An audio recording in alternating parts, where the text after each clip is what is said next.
High friend केमन आछो तोमरा आशा करी भालो आछो आमी खूब भालो आछि। आजके आमी तोमादेर 5 मिनिटेर मध्य नास्ता शेयर करे देखाबो माने 5 मिनिटे तोमरा झटपट तैरी करे निते पारबे।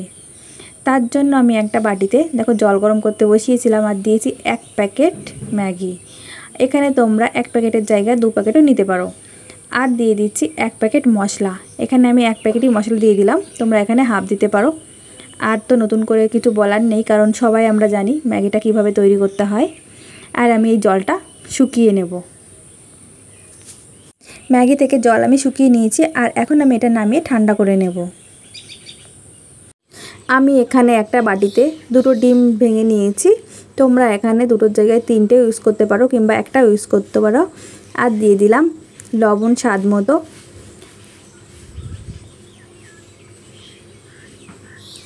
আর এখন আমি দিয়ে দিচ্ছি পেঁয়াজ আর টমেটো কুচি। আমি একটু ছোট ছোট করেই কেটে নিয়েছি যাতে তাড়াতাড়ি সিদ্ধ হয়ে যায়। এখানে তোমরা গাজর দিতে পারো, ক্যাপসিকাম দিতে পারো, যার যেটা পছন্দ। তো ভালো করে এটা ফেটিয়ে নিচ্ছি। আমি এখানে লঙ্কা কুচি ইউজ করছি না, তোমরা লঙ্কা কুচি কিংবা লঙ্কা গুঁড়োও দিতে পারো।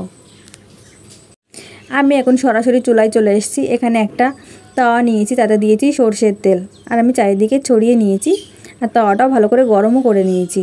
এখন আমি দিয়ে দিলাম যে ফেটিয়ে রেখেছিলাম যে ডিম, সেই ডিমটা দিয়ে দিলাম, দিয়ে চারিদিকে ছড়িয়ে দেব।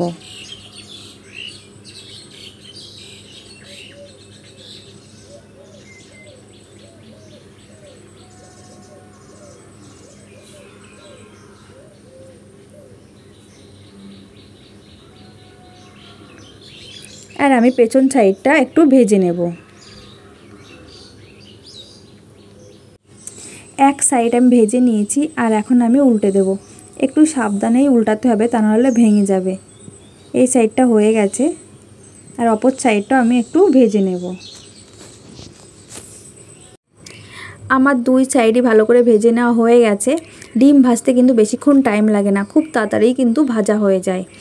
আর আমি যে ম্যাগিটা সিদ্ধ করে নিয়েছিলাম আর সেই ম্যাগি ঠান্ডাও হয়ে গেছে। আর এখন আমি ডিমের এক সাইডে দিয়ে দিচ্ছি। তোমরা কিন্তু পুরো ডিমেও ছিটিয়ে দিতে পারো, মানে ছড়িয়ে দিতে পারো।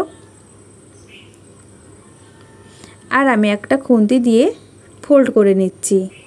এইভাবে দিলে দেখতে কিন্তু ভালো লাগে। আমার এটা কমপ্লিট হয়ে গেছে আর এখন আমি নামিয়ে নেব। আমি কিন্তু একটা প্লেটে নামিয়ে নিয়েছি।